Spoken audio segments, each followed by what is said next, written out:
네, 평안하셨습니까? 우리 오늘이 첫 번째, 이번 해의 첫 번째 새신의 예배입니다.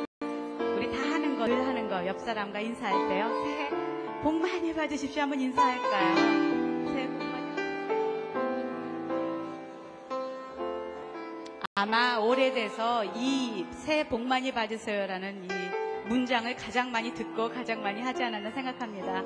이 세상에 여러 가지 복이 있는데 그 중에 행복이라는 단어가 있죠. 이 행복이라는 단어는 어떻게 하면 행복할까 제가 생각해 보니까 두 사람이 깊이 사랑하면 행복할 것 같다 그런 생각이 들었습니다. 그런데 한 분이 우리가 사랑하지 않아도 우리를 깊이 사랑하는 분이 저희에게 있다는 것을 오늘 말씀 속에 여러분과 함께 나누어질 것인데요. 오늘 그 사랑의 고백을 우리가 들었으면 좋겠습니다. 그래서 오늘 첫 찬양으로 죄인들을 위하여 주님 찾아오셨네, 주 안에 생명이 있네, 그 찬양으로 문을 열겠습니다. 죄인들을 위하여 주님 찾아오셨네, 주 안에 생명이 있네.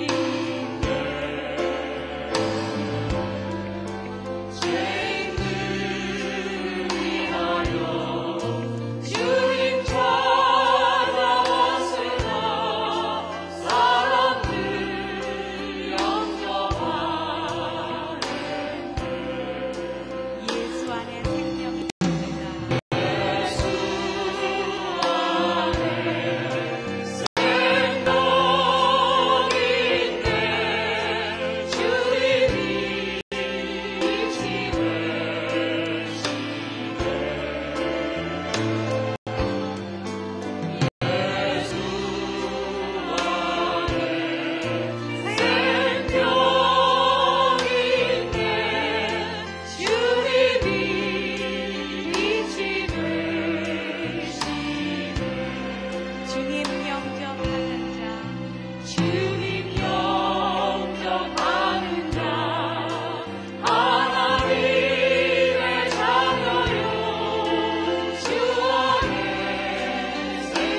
오늘 예배 가운데 선한 목자를 꼭 만나셨으면 좋겠고요. 이 시간에는 오늘 처음 교회 나오신 분들 환영하는 시간입니다.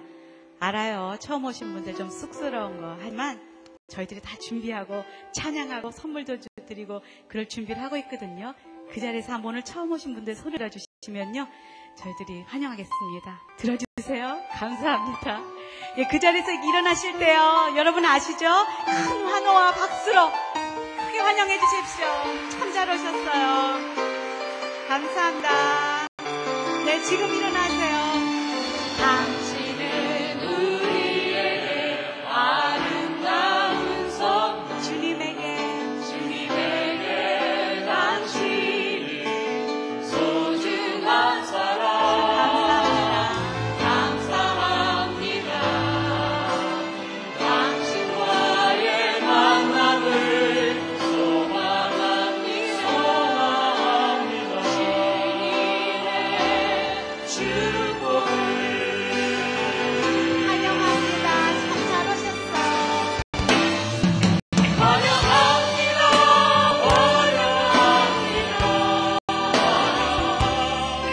주님의 이름으로 환영합니다.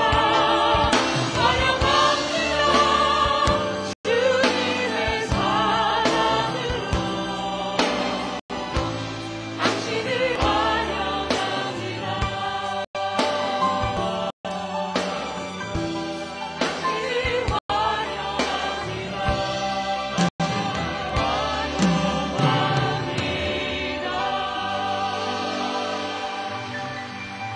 네, 참 잘 오셨습니다. 예, 오늘 처음 오신 분들요, 그냥 가시지 마시고 예배 끝나고 2층 수녀홀에 가시면 여러분을 위한 자리가 준비되어 있습니다. 커피와 티와 과자와 아름다운 만남이 준비되어 있거든요. 한 분도 가시지 마시고 이렇게 모시고 오신 분도 함께 들렸다 가시면 좋겠습니다. 제가 오늘 예배를 위해서 잠깐 기도할게요. 하나님 감사합니다. 오늘 저희들에게 이렇게 예배로 나오게 하시고 주님을 만날 수 있는 귀한 시간 주심을 감사드립니다. 하나님 특별히 오늘 처음 일어나신 분들, 처음 교회에 오신 분들을 기억하여 주시고 주님이 찾고 계시는 그 사랑의 마음을 깨닫고 돌아갈 수 있도록 도와주시옵소서. 오늘 말씀 가운데 함께 하시고 찬양 가운데 순서마다 주님 함께 해 주시옵소서. 예수님 이름으로 기도했습니다. 아멘.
참마음으로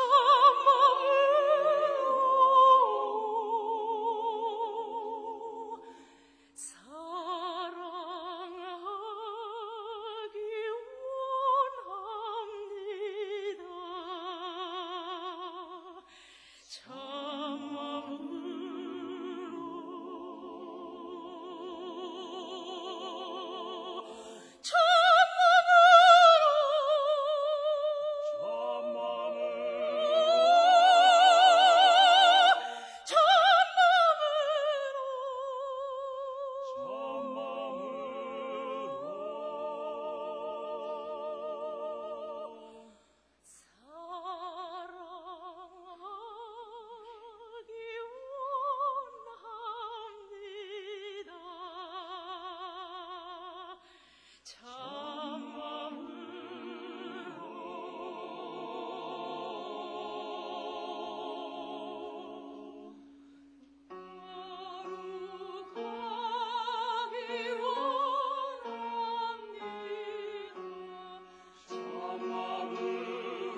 찬송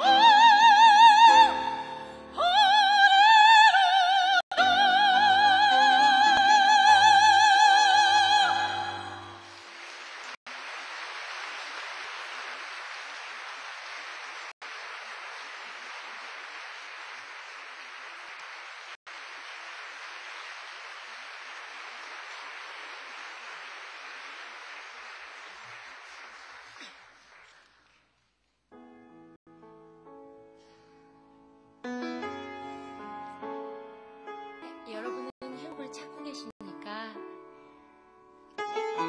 만약에 그 행복이 하나님께서 여러분의 영혼에 선물로 이미 주셔서 여러분이 갖고 있는 거라면 어떻게 하시겠습니까? 그 행복이 나라는 껍질에 단단하게 쌓여서 내가 보지도 느끼지도 못하고 있다면, 그렇지만 그것이 이미 내 속에 있다면 여러분 나라는 껍질을 깨고 행복을 찾아 그것으로 빛을 발하게 하시리라 믿습니다. 저는 이 축복을 경험했고 여러분도 그 똑같은 축복을 경험하게 되시리라 이 시간에 기도합니다.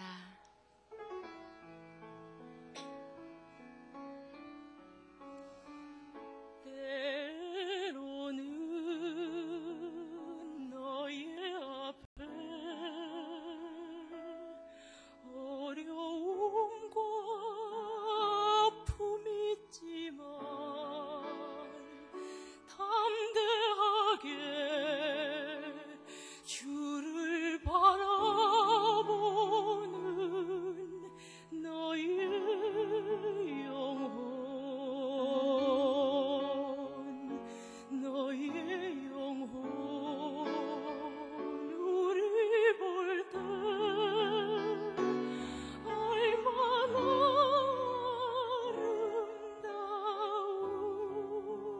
아름다운지 너의 영혼 통해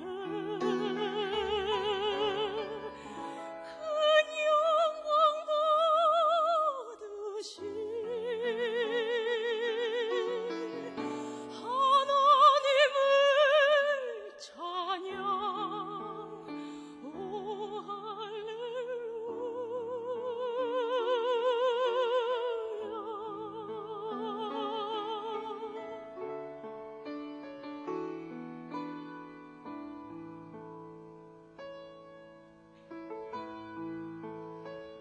너는 택한 족속이요 왕 같은 제사장이요 거룩한 나라 하나님의 소유된 백성, 너의 영혼 우리 볼 때 얼마나 사랑스러운지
세리들과 죄인들이 모두 예수의 말씀을 들으려고 그에게 가까이 몰려오고 있었다.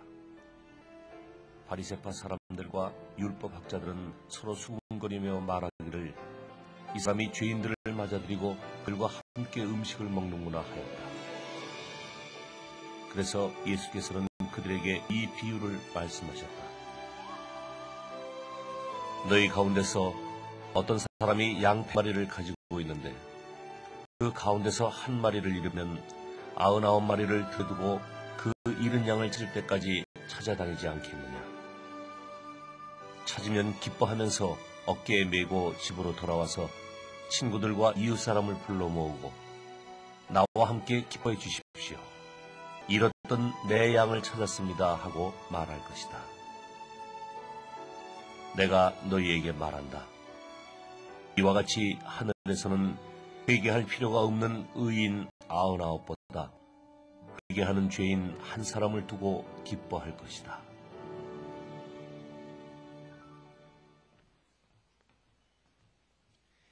다시 한번 우리 아름다운 찬양을 들려주신 우리 김수정 씨와 우리 분이엘 중창단에게 한번 격려의 박수를 드리겠습니다. 감사합니다.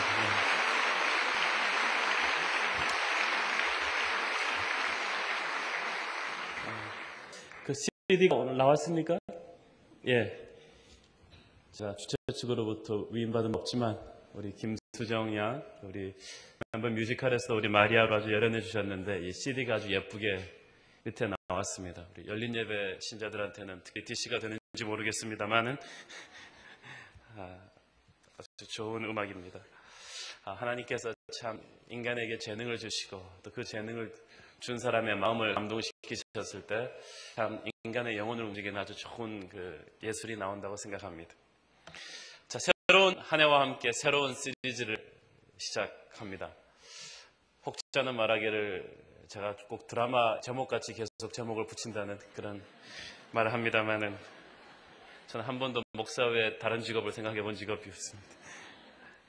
사랑은 전설처럼 강렬하고 아무리 시대와 문화가 바뀌어도 TV 드라마나 이 소설이나 시나 음악의 유행가의 가장 인기 주제는 사랑입니다. 사랑이라는 단어와 주제를 뺀 문학과 철학과 예술은 마치 팥없는 찐빵과 똑같습니다. 재미가 없습니다. 그만큼 제가 생각하니까 우리 인간의 본질 속에는 사랑이 들어있습니다. 즉 우리를 창조하신 그분께서 우리의 유전자 DNA 속에 사랑이라는 코드를 집어넣은 거예요. 그래서 그냥 계속 말하는 거예요. 사랑이 무엇일까요? 성경 사랑이 하나님 자신이 바로 사랑이라고 말합니다. 기독교란 무엇인가를 한마디로 정의하라고 한다면 그것은 하나님의 사랑 이야기입니다. 그리고 이 사랑은 하나님이 우리 인간보다 훨씬 크고 위대한 것처럼 하나님의 사랑은 인간이 주는 어떤 사랑보다도 더 크고 위대하고 차원 높은 그런 것입니다. 정말 전설처럼 강렬한 사랑이죠. 우리는 앞으로 이 8주 동안 이 전설처럼 강렬한 이 하나님의 사랑 이야기를 같은 빛을 7가지 앵글로 봤을 때 보남파초 노즈발의 프리즘 색깔이 나오듯이 앞으로 8주 동안 함께 보고자 하는 것입니다. 오늘 그 첫 번째 이야기로서 하나님의 아들 예수님 자신의 입으로 들려준 하나님의 사랑 이야기를 한번 함께 훑고자 합니다. 예수님께서 이 이야기를 하게 되신 발단은 이렇습니다. 이 땅에 계셨을 때 예수님께서 항상 그 예수님이 교제하시던 그룹들이 있었습니다. 사회에서 가장 천대받고 무시당하던 불쌍한 사람들 예수님께서 자주 만나셨어요. 당시도 그렇지만 같이 밥을 먹었다는 건 이건 대단한 거거든요. 그런데 뭐 세금쟁이들, 가난한 사람들, 창녀들, 전과자들을 예수님께서 같이 데리고 밥 먹기를 굉장히 즐겨하셨어요. 그리고 그들에게 하나님의 사랑 이야기를 들려줬습니다. 그런데 당시 도덕적 결벽주의자들이었던 그 당시 사회의 소위 엘리트들이 있었습니다.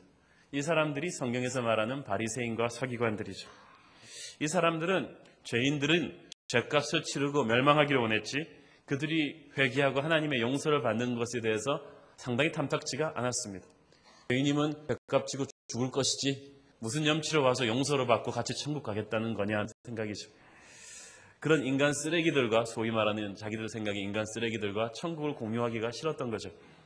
그들은 이 교회는 천국은 적어도 기본적인 수준은 되는 사람들이 오는 세련된 사람들이 모이는 곳이어야 되고 그 격에 안 맞는 사람들의 출입은 엄격하게 통제해야 된다고 생각했습니다. 자기 수준은 모르고 남의 수준을 빨리 통제해줘야 된다고 생각했습니다. 그런데 굉장히 존경받는 스승인 예수님께서 그 최하류층 사람들, 자기들이 금을 그어버린 사람들과 함께 교제한다는 것은 충격이었습니다. 그래서 항상 노골적으로 예수님한테 와서 불만을 토로하고 뒤에서 수근수근거리는 수도 굉장히 많았죠. 보다 못한 예수님께서 이들에게 하나님의 사랑이란 어떤 것인가를 이솝우화처럼 이 진리를 담은 이 가상적 스토리를 통해서 들려주기로 작정했습니다. 그 세 가지 스토리가 누가복음 15장에 나오는 그 스토리인데 그 중에 첫 번째 스토리가 오늘 우리가 읽은 이 잃어버린 양과 이 목자의 스토리입니다. 제 아내가 우리 7살짜리 딸아이한테 매일 밤 얘기를 들려주는데 문제는 이 성경 얘기랑 동화 얘기를 항상 섞어서 들려주다 보니까 얘가 이걸 짬뽕이 되어버려가지고 웃기지 않는 일이 얼마 전에 있었습니다. 그러니까 지네 엄마가 지수한테 이 잃어버린 양 본문 얘기를 해주려고 애야 그 옛날에 100마리 양을 가진 목자가 있었는데 한 마리 양을 잊어버리던 그랬더니 엄마 그 다음엔 자기가 안 돼. 그 다음엔 엄마 그래서 그 목자가 잃어버린 양을 찾아다녔는데 예수님이 뻥 하고 나타나시더니 이 양이 네 양이냐? 아닙니다. 그랬더니 그럼 이 양이 네 양이냐? 아닙니다. 그럼 이 양이 네 양이구나. 그렇습니다. 오냐 3마리 다 가져라. 금도끼 은도끼랑 그냥 믹스를 해버린 거예요. 그 얘기를 듣고 우리 모두가 뒤로 넘어갔다는 그런 얘기인데 여러분 애한테 그 성경 얘기해 줄 때 절대 세상 동화랑 막 섞어서 해주고서 헷갈리는 일이 없기를 바랍니다. 제가 무슨 얘기하다 이 얘기를 잃어버린 양을 쫓아가는 이 목자의 스토리를 이제 보면요. 오늘의 본문의 스토리는 이 팔레스타인 땅에 살고 있는 그 한 목자가 날이 어둑어둑 해오던 무렵에 늘 해오던 습관대로 자신의 양떼 숫자를 카운트합니다. 막 세기 시작하죠. 하나, 둘, 셋, 넷 세는데 숙달된 조교가 세기 때문에 100까지 금방 딱 가야 되는데 99에서 끝나는 거예요. 이상하다 내가 치매가 걸렸나? 다시 그러면서 하나, 둘, 셋, 넷, 다섯 세 번, 네 번 세는데 계속 99에서 끝나는 거예요. 갑자기 눈앞이 캄캄해져 오기 시작합니다. 이 예수님께서 사시던 이 2000년 전 이 팔레스타인 땅은 지금도 그렇지만 가파른 언덕과 메마른 계곡과 아주 거친 황야가 잔뜩 깔린 곳입니다. 이런 곳에서 양이 길을 잃으면 굶어 죽거나 얼어 죽거나 사나운 들짐승의 밥이 되기 십상입니다. 이 사실을 너무나 잘 알고 있는 목자이기 때문에 매일 밤 한 마리도 잃어버리지 않도록 정성스럽게 이 100마리 양을 관리해 오는데 처음으로 이 사고가 터진 거예요. 이런 일이 벌어지는 그 순간에 목자는 눈이 반쯤 뒤집혀서 우리의 99마리 양을 두고 한 마리 양을 찾아서 뛰쳐나옵니다. 목자가 이렇게 양 잃어버린 한 마리를 찾아서 미친 듯이 뛰어나오는 데는 다 이유가 있습니다. 만약에 이게 비둘기거나 아니면 개거나 그러면 그러지 않았을 거예요. 알아서 집 찾아오려니. 그런데 이 양에 대해서는 우리가 좀 알 필요가 있습니다. 왜 이렇게 흥분해서 양을 찾아 나오는 것인가? 성경에서는 인간을 양이라 그러지 않습니까? 그래서 우리 목회자들은 항상 여러분이 아무리 나이가 많고 험상궂게 생겨도 어린 양으로 보입니다. 그러면은 우리가 어린 양 그러면은 내가 그렇게 순진하고 하얗고 예쁜 존재란 말인가 라고 생각하는데 뭘 모르니까 그렇게 낭만적으로 생각하지. 이 동물학자들의 말에 의하면 이 양이라는 게 대체간서는 동물입니다. 첫째, 양은 방향 감각이 없습니다. 비둘기들은 가득한 먼 곳에 갖다 놔도 집을 찾아오지 않습니까? 개나 고양이도 똑똑한 놈들은 멀리서 자기 집을 찾아오는 이 감각이 있습니다. 그런데 양만은 집에서 한 100m 밖으로만 끌어다 놔도 집 못 찾아옵니다. 자기 힘으로 집 찾아오기가 불가능한 사람입니다. 우리 애들이 말을 하기 시작하면서부터 저희 아내가 아이들한테 집 전화번호, 아빠, 엄마 이름, 온누리교회 이름 따라하게 하는 걸 봤습니다. 만약의 경우 집을 찾아왔을 경우 이렇게 힌트를 주려고 한 것이죠. 20살이 넘은 자식이 밤 11시까지 안 들어오는 거랑 4살짜리 애가 밤 11시까지 안 들어오는 거랑은 이건 천지 차이입니다. 4살짜리는 제 힘으로 집을 찾아올 수 없다는 것을 분명히 알기 때문에 엄마 아빠는 제정신이 아니가지고 눈이 뒤집혀서 뛰어나옵니다. 하나님을 떠난 인간을 하나님은 양과도 같다고 했습니다. 이 말이 무슨 말입니까? 너희는 나를 떠나서는 길을 잃고 죽게 돼 있다는 것이죠. 21세기가 시작되고 새해가 시작될 때마다 많은 사람들, 특히 국가나 기업과 단체의 지도자들이 다 앞으로의 다가올 시대의 꿈과 방향, 비전에 대해서 다들 한마디씩 하지 않습니까? 그러면서 다 자기가 리더들이니까 어디로 가야 할 것인지를 분명히 알고 있는데 막 폼을 다 잡고 있는데요. 국가 기밀인데요. 그 사람들 몰라요. 체면상, 책임상 국민들 앞에서 한마디 해야 이 폼이 나니까 한마디 하는 것뿐인데 실제로는 자기가 무슨 말 하는지도 모르고 있어요. 참 뭐 적당히 적어주니까 그냥 하는 거지. 뭐 정보화, 세계화 다 그러지만 그 말이 무슨 말인지, 무엇을 위한 정보화, 세계화인지 알고 있는 사람은 별로 없습니다. 실제로 어디로 가야 하는지 아무도 방향 감각이 없습니다. 불안하니까 목소리만 더 커집니다. 하나님이 없는 역사는 항의하는 게 아닙니다. 표류하는 거죠.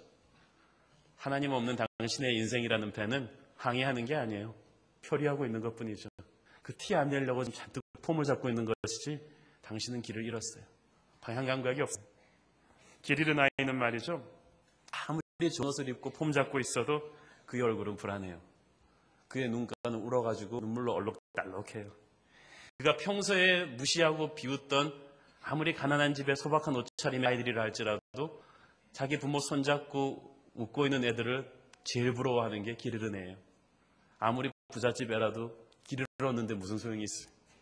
하나님을 떠난 인간이 아무리 화려한 옷을 입고 세상의 지위를 잡고 폼 잡고 있어도 좋은 차를 몰고 있어도 그 마음속에는 불안함이 있고 알 수 없는 슬픔이 있습니다. 그는 영혼의 아버지부터 떠나 있기 때문이죠. 자기 인생 이렇게 계속 가서는 안 된다는 그런 은근한 불안감이 막 있습니다.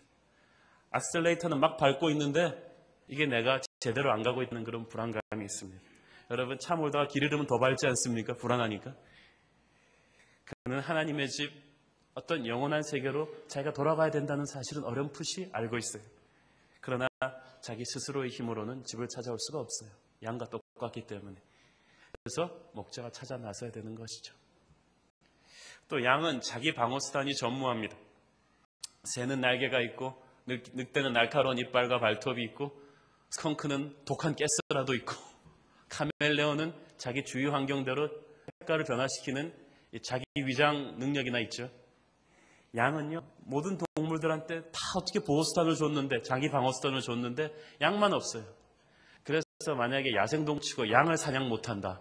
그건 짐승도 아니다라는 말이죠. 발톱이나 이빨도 없고 걸음도 유독 느리고 후각적도 둔해가지고 사나운 짐승이 바로 코앞까지 와도 양은 알아채리지를 못합니다. 성경은 인간이 양과 같다고 했습니다. 그것은 인간이 대책 없이 약한 존재라는 뜻입니다. 우리는 물고기처럼 물에서 빠르게 움직이지도 사자처럼 힘이 세지도 치타처럼 빠르지도 못합니다. 그러나 순전히 하나님의 은혜로 인간은 만물의 영장이 되었습니다. 그것은 하나님의 터치가 당신에게 주어졌기 때문이죠. 당신이 잘나서 들짐승들이 도망가는 줄 아세요? 불을 발견했기 때문에 그렇지 않아요. 하나님 이미지를 당신한테 줬어요. 하나님의 권위를 줬어요. 그래서 당신은 만물의 영장이 된 거예요. 그러나 당신은 실제로 한 껍질만 들어가 보면 본질적으로 너무나 약한 존재입니다. 아직도 누가 여러분한테 못된 말 한마디만 하면 열린 예배에서 아무리 좋은 감동을 받아도 그냥 박박하면서 자지 않습니까? 하루 종일 분해하고 우울해하고 잠 못 이룹니다. 어떻게 한 사람의 한마디가 여러분의 하루 인생을 그렇게 종칠 수 있습니까? 당신이 그렇게 약하다는 존재라는 것이죠. 조금만 힘들고 서러워도 눈에 눈물이 핑핑 나고 한숨을 푹푹 쉬는 게 바로 인간입니다. 우리 앞에 밀려오는 그 수많은 인생의 역경 앞에 그 파도 앞에 우리 스스로를 지켜낼 능력이 없습니다. 당신은 그렇게 나약한 존재죠. 스스로가 그렇게 강하다고 생각합니까? 그래서 양이 목자를 필요로 하듯이 인간은 하나님을 간절히 필요로 한다는 말입니다. 또 양은 자기 먹을 거 자기가 못 챙깁니다.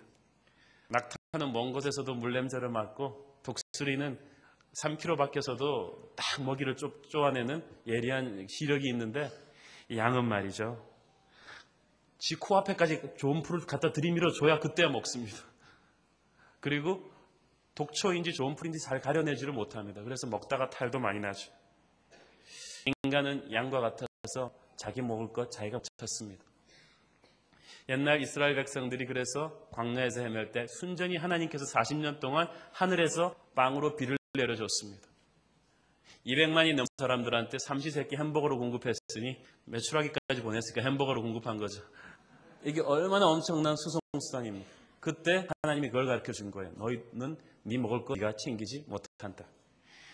오늘 인간이 건방져져가지고 우리는 거로 밥 벌어먹고 사는 것 같지만 지금이라도 말이죠. 만약에 천연자원이 더 이상 나오지를 않고 석유와 석탄이 스톱와 천연가스가 스톱돼 버리고 땅에 비가 내리지 않고 그 땅에 영양가가 빠진다면 인류는 굶어 죽습니다. 경제의 근원은 인간이 아니라 하나님입니다. 한 단계 더 나가서 인간에게는 빵보다 더한 어떤 정신의 굶주림, 영적인 굶주림이 있습니다. 이것이 바로 세계에서 제일 잘 사는 서구 선진국의 자살률이 제일 높은 이유입니다. 배불리 먹고 살아도 뭔가 가슴에 뻥 뚫린 것 같은 그 뭔가가 있죠. 그것은 영적인 굶주림이 인간한테는 다 있다는 거예요. 그 굶주림은, 그 영적인 굶주림은 영으로 존재하시는 하나님의 음성을 들어야 해결이 되는 거예요. 인간은 영물이기 때문에 하나님의 영적인 음성을 들어야 숨통이 트이게 되어 있습니다. 그런데 정말 중요한 사실이 하나 있습니다. 양이 목자의 소유라는 사실입니다. 여러분, 남의 자식이 길거리에서 말이죠. 12시에 이렇게 쫙 압구정동 앞에 지나가는데 머리 이상한 물들이고 다 빡빡 피면서 중학생밖에 안 된 것들이 막 이러고 있으면 지나가면서 여러분은 그러겠죠. 요즘 10대들이 참 못 쓰겠어. 뉘집지 간수 좀 잘해야지. 국가의 그 교육 정책은 왜 이런 거야? 우리들의 문제 청소년들 왜 저러는 거야? 그러면서 지나가겠죠. 그런데 가만히 자세히 보니까 어디서 많이 본 얼굴이란 말이죠. 자기 자식이 확인이 되면 어떡하겠어요? 그때부터 국가 정책이고 뭐고 소용없습니다. 차를 끼익 세우고 눈이 뒤집혀가지고 달려나오겠죠. 목자가 양을 버리지 못하는 것은 그게 자기 자식이기 때문에 그렇습니다. 자기 것이기 때문에 그렇죠. 그래서 제일 불쌍한 게 두들겨 맞더라도 부모 없는 게 제일 불쌍해요. 소속된 주인이 없는 게 제일 불쌍해요. 주인 없는 야생의 양이 아닌 분명히 집이 있고 주인이 있는 양이기 때문에 반드시 목자는 포기하지 않고 그 양을 찾으러 옵니다. 사랑하는 여러분, 성경은 분명히 말합니다. 모든 인간은 하나님께 속한 존재라고 말입니다. 당신은 그저 아무렇게나 귀찮아서 누가 이 실존 속에 팽개쳐버린 그런 몹쓸 쓸데없는 존재가 아닙니다. 당신은 고아가 아니었습니다. 당신에게는 영원한 집이 있었어요. 당신의 아버지는 하늘 아버지예요. 당신이 그걸 좀 모르고 호적 없이 자랐어 모를 뿐이지 성경은 당신의 호적을 알려주고 있어요. 당신의 본적은 하늘나라요. 당신의 아버지는 하나님이었어요. 그걸 깨닫는 순간 축복이 옵니다. 가끔씩 해외로 입양됐던 고아들이 장성해서 커가지고 자기를 버린 부모였을 망정 그 핏줄 찾아서 한국으로 와서 막 광내는 거 보면 가슴 뭉클하지 않습니까? 당신도 어떤 그 영원한 아버지가 있는 것 같은 그 영원한 핏줄을 찾는 어떤 야성의 부름소리 같은 게 있어요. 당신 영혼 속에 있어요. 그래서 생전 처음 들어본 교회인데도 어디서 많이 와본 데 같아. 생전 처음 들어보는 찬양인데 어디서 옛날에 듣던 무슨 자장가 소리 같아요. 왜냐하면 당신의 오리지널 집에서 들은 노래이기 때문에 그렇죠. 당신은 누가 갖다 버린 후레자식이 아니에요. 하늘나라에 있던 하나님의 아들이었어요. 그걸 깨달아야 되는 것입니다. 중요한 사실은 그래서 당신이 집을 찾아가기 전에 이미 하늘아버지가 먼저 당신을 추적해오고 있었어요. 그게 목자의 추적입니다. 양이 얼마나 나약한 존재인지를 너무나 잘 아는 목자는 길 잃은 양이 처해 있을 고통을 잘 알고 이름을 부르면서 이 양을 찾아옵니다. 자, 여러분, 성경에 보면 하나님이 우리의 이름을 하나하나 다 불러서 손바닥에 새겼다는 말이 있습니다. 저는 이 말에 굉장히 감동받습니다. 저는 온누리교회 목사지만 온누리교회 2만 명 성도들 이름 반도 못 외우거든요. 교인 등록 번호로 봅니다. 에스라에서. 부끄럽습니다. 우리가 그냥 양 때 보면 그 양이 그 양 같지 뭐 별거 있겠습니까? 1, 2, 3, 4, 5으로 부를 것 같아요. 그러나 진짜 제가 한번 목장에 놀러 가봤더니 목동한테는 다 이름이 있대요. 그 양들에 붙여준 이름이 있어요. 쟤는 얌전히, 쟤는 까만코, 쟤는 예쁘니. 양의 그 아주 민감한 외모와 성격 차이를 가지고, 성격은 어떻게 하는지 모르겠습니다만 차이를 가지고 이 목자는 양을 다 이름을 부르고 그 특징에 따라서 맞춤으로 대합니다. 우리는 막 몰아가는데 목자는 유연하게 각 양들의 그 특징을 고려해서 다룬다는 말이죠. 우리 사회가 인류가 10세기부터 산업화되고 도시화되면서 너무 사람들이 밀집된 공간에 많이 모여 살지 않습니까? 그러다 보니까 인간 관리, 휴먼 매니지먼트 시스템이 생겼습니다. 그래서 인간을 체계적으로 데이터베이스에다 집어넣고 관리하는 그런 체계가 생겼는데 이게 문제예요. 인간한테 넘버를 매기기 시작했습니다. 주민등록번호를 붙이고 군번을 붙입니다. 그러나 하나님은 결코 인간을 넘버 매겨서 취급한 적이 없습니다. 수백, 수천만, 몇 억을 하나님의 나라에 들여와도 하나님 이름을 불러요. 그 이름에는 그 사람의 역사가 다 담겨 있어요. 당신을 하나님은 한 번도 이렇게 모리처럼 떼거지로 그렇게 취급하신 적이 없습니다. 한 사람 한 사람 이름을 다 하나님은 외우고 있어요. 그리고 새겼어요. 그리고 거기에 맞게 여러분의 외모와 성격의 그 특성을 다 기억해서 거기에 맞게 당신에게 접근합니다. 예수님께서 이 땅에 오셨을 때 요즘 비즈니스에서 그 커스텀 메이드였습니까? 맞춤 서비스를 한다 그래서 그 소비자의 취향에 따라서 서비스를 하는데 그게 다 하나님한테 맡겨온 거예요. 하나님은 여러분을 대할 때 항상 맞춤 서비스를 하지 않습니까? 예수님께서 이 땅에 오셨을 때도 인간을 대할 때마다 방법이 다 달랐어요. 죄를 지어서 꼼짝 못하고 있는 창녀한테는, 사람들이 돌 던지는 창녀한테는 따뜻한 용서의 말을 하시고, 이게 지적인 교만, 도덕적인 우월감에 사로잡혀 있는 자기 잘못에 사는 바리새인한테는 칼같이 명쾌한 논리를 가지고 이 사람을 대했어요. 예수님도 인간을 그 특징에 따라 그렇게 대해 주십니다. 하나님은 한 사람 한 사람을 다 그렇게 해서 다른 방법으로 만나 주십니다. 아마 여러분도 다 각기 다른 이유로 오늘 교회 처음 나오신 분들은 여기 왔을 거예요. 어떤 분은요, 사업 다 날린 다음에 완전히 자존심이 땅에 떨어져서 어쩔 수 없이 하나님 만난 사람도 있고, 결혼하기 위해서 사랑하는 여인의 하나님을 결혼해주는 조건 어쩔 수 없이 나온, 소위 말해서 이 장가예수로 나온 청년도 있고, 괜히 크리스마스 때 교회 근처 지나가다 마음이 열어져서 그냥 페롤 듣다가 끌려 들어와서 교회 예배 처음 나온 사람도 있습니다. 저는 이걸 가르쳐 맞춤 구원이라고 부르고 싶습니다. 여러분은 다 독특하게 하나님을 만났어요. 왜냐하면 다 인간성이 다르고 환경이 다르기 때문이죠. 어쨌든 하나님이 여러분을 아주 독특하게, 귀하게, 개인적으로 다루신다는 것이 얼마나 멋있습니까? 잃어버린 양을 찾아오는 목자의 추적. 한 명 한 명의 특성에 따라서 독특한 방법으로 추적해오는 목자의 추적은 그야말로 끈질깁니다. 어떤 역경에도 수그러들지 않습니다. 오늘의 본문은 말합니다. 잃은 양을 찾도록 목자는 다닐 것이다. 언제까지 다닌다고요? 잃은 양을 찾도록 끝장을 보겠다는 것이죠. 하나님이 언제 당신을 포기하겠습니까?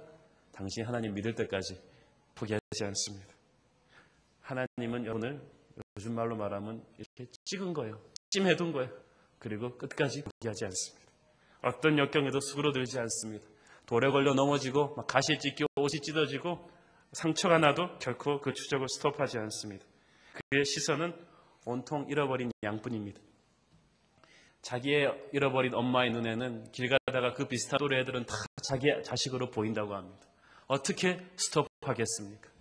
어떻게 집에 가서 밥을 먹겠습니까? 끈질기게 찾을 것입니다. 하나님께 속한 존재이면서 하나님을 버리고 나가 있는 당신을 하나님이 포기할 것 같습니까? 결코 포기하지 않습니다. 다른 사람 시키지 않습니다. 목자가 직접 뛰어들어갑니다. 하나님도 다른 사람 조금 시켜보다가 안 되겠으니까 본인이 직접 뛰어들어왔습니다. 그게 바로 크리스마스예요. 그게 바로 하나님의 아들 예수가 인간의 몸을 입고 인간의 시간과 공간 속으로 뛰어들어와 그 남루한 말구에 누워있는 게 바로 목자의 추적이에요. 전설에서나 들어본 그 강렬한 사랑의 결정체, 그게 바로 크리스마스 스토리죠. 그게 바로 예수 그리스도죠. 마침내 온 상가들을 이잡듯이 헤맨 목자가 가파른 언덕 바위사 위에서 피투성이가 된 채 누워있는 양을 발견합니다. 굶주림과 공포에 지쳐서 이 양은 아주 기진맥진해 있습니다. 이때 목자가 양을 대면해서 어떻게 했겠습니까?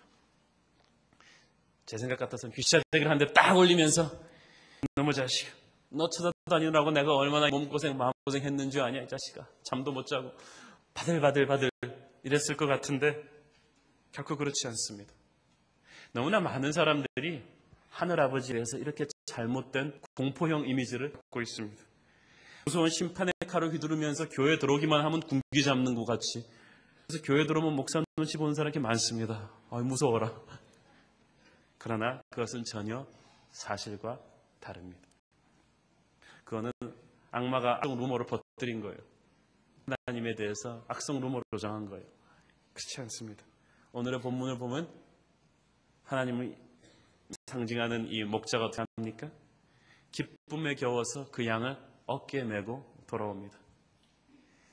살아있다는 것만으로도 고마워서 그냥 양을 발견하자마자 뛰어가서 막 뽀를 막 했을 것 같아요. 그 더러운 볼에다가.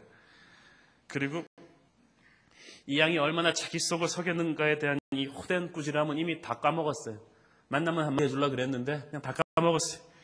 그리고 즉시 상처 싸매고 꾸며주고 물 먹이고 먹을 거 먹인 다음에 어깨에다 메고 들어옵니다.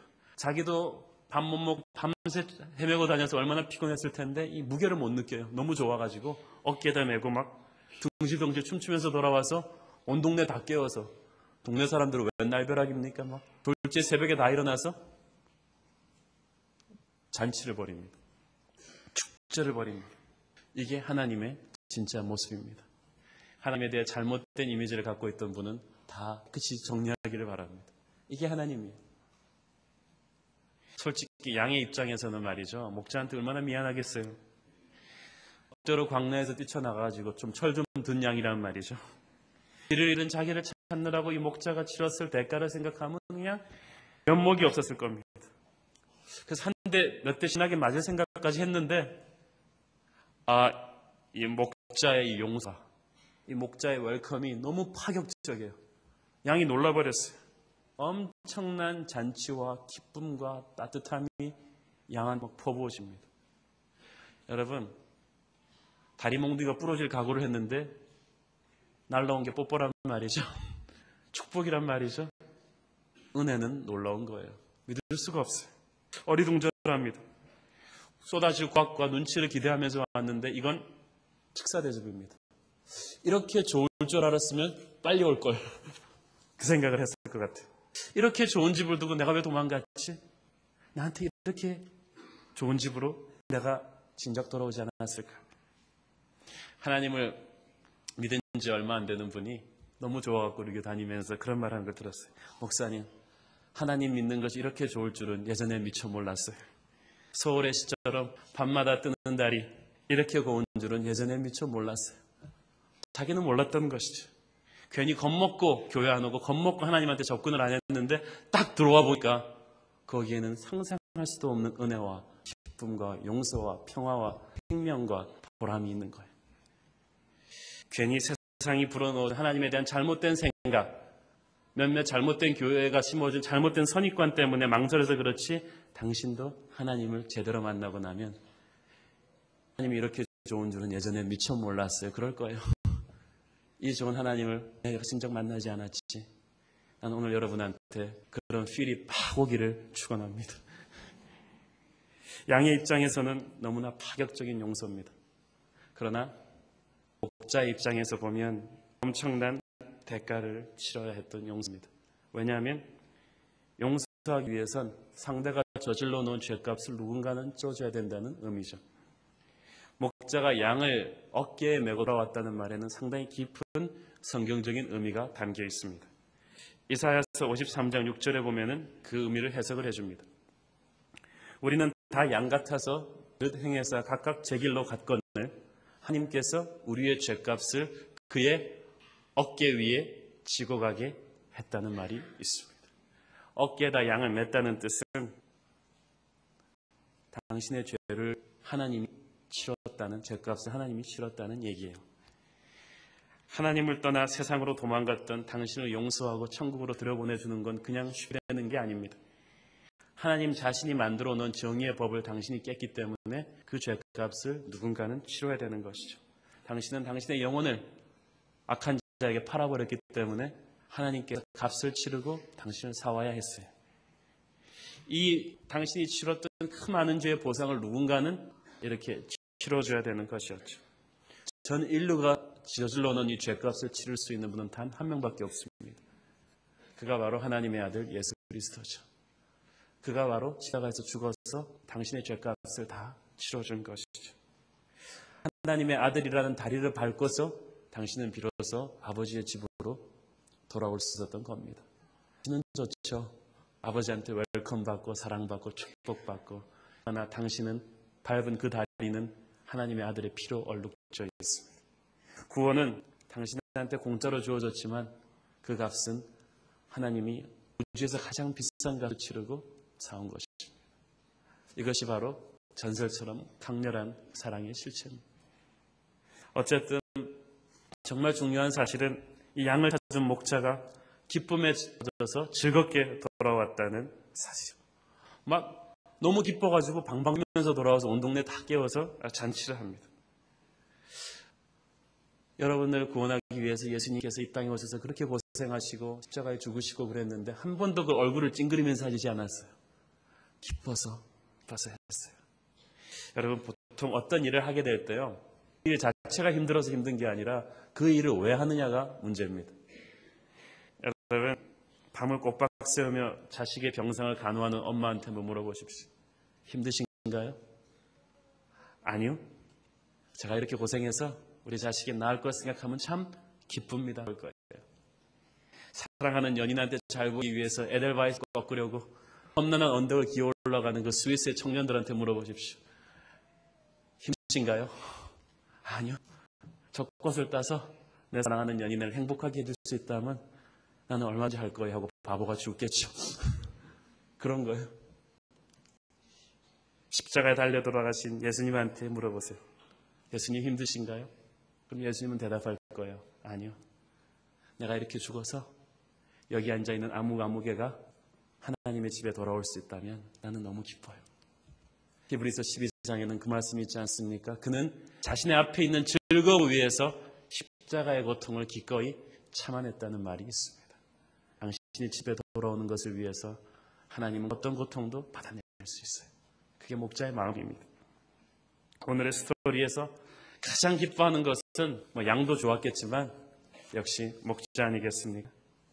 그 세상이 얼마나 지독한 곳인가를 알기 때문에, 그 세상에서 이 양이 얼마나 대책 없이 나약한 존재인가를 알기 때문에 하나님은 이 양을 집으로 데려오기 위해서 자신의 모든 조직을 송두리째 동원하는 것입니다. 그 잃어버린 양을 데려오기 위해서 하나님이 동원하시는 조직의 이름을 가리켜서 우리는 교회라고 합니다. 서울 지부가 온누리교회고 서빙고등 지부가 온누리교회지만 하나님을 모르고 살았던 분이 계십니까? 당신을 천국으로 데려오기 위해서 우리는 미션을 받은 거예요. 이 교회 전체가, 이 빌딩도, 이 모든 것이 당신을 위해서 움직인 하나님의 조직이에요. 바리새인들과 서기관들은 완전히 다른 교회의 이미지를 갖고 있었죠.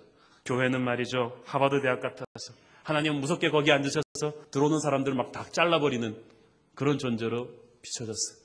그러나 예수님은 교회는 그런 것이 아니라 그랬어요. 그거 교회가 오히려 잃어버린 양들을 찾아서 달려나가는 목자의 조직이라는 것을 보여줬어요.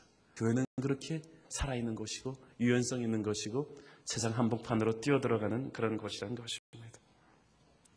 제가 미국에 살 때 각 집마다 이 종이 우유나 시리얼 박스가 배달되어 옵니다. 그러면 그 우유팩이나 시리얼 박스에는 잃어버린 자기 애들을 찾아달라는 그 부모의 광고가 사진과 함께 찍혀 있습니다.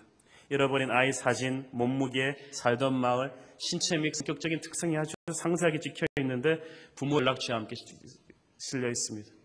자, 다른 광고는 다 그냥 무심히 보아 넘기면서 갖다 버리지만 고구마는 마음이 애틋해서 같이 애 키우는 부모 심정으로 도저히 못 버리겠어요. 그 얼굴을 딱 보고 있으면 애가 날 보고 있는 것 같아요. 자식 키우는 부모로서 만약에 우리 애를 잃어버려도 아마 그 전단지 몇 배는 찍어서 집집마다 돌릴 것 같아요. 제정신이 있겠습니까? 애를 찾을 때까지는 밥을 먹어도 먹는 것 같지가 않고 잠을 자도 자는 것 같지가 않을 거예요. 하나님은 자신의 심정이 그런 심정이다라고 말하고 있습니다. 하나님의 모습은 잃어버린 양을 찾아 나가는 그 목자의 추적하는 마음처럼 이토록 애절한 마음으로 인간을 찾아 나서는 것입니다. 여러분은 그 사랑의 추적자한테 잡혀야 되는 것이죠. 그리고 잡히는 그 순간 당신의 인생에는 엄청난 환희와 기쁨과 사랑이 몰려오게 됩니다. 그리고 그 사랑을 체험한 그 순간 당신은 또 함께 우리와 함께 또 다른 잃어버린 사람들을 찾아서 이 세상 속으로 뛰어들어야 하는 것이죠. 그것이 바로 교회의 본질이요 교회의 상징인 것입니다. 사명인 것입니다. 저는 여러분께서 이 목자의 추적하는 마음, 이것이 바로 하나님 아버지의 마음이라는 것을 깊이 깨닫게 되기를 축원합니다. 기도하겠습니다. 하나님 은혜를 감사합니다. 사랑하는 아버지, 우리가 당신을 버리고 헤매고 있었을 때 당신은 우리의 이름을 부르면서 추적해 오셨습니다.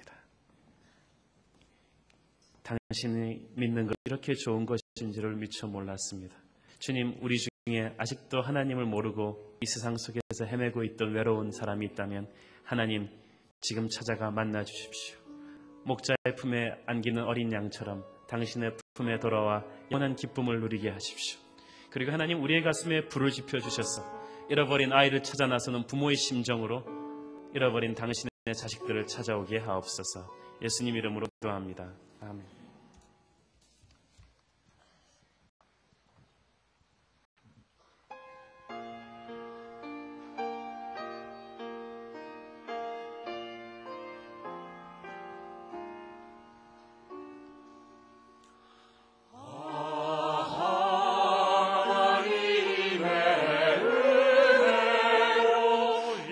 있을 데 없는 자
하나님의 파격적인 은혜에 감격해서 주님께 드리는 조그만 정성을 주님 기뻐 받아 주시옵소서.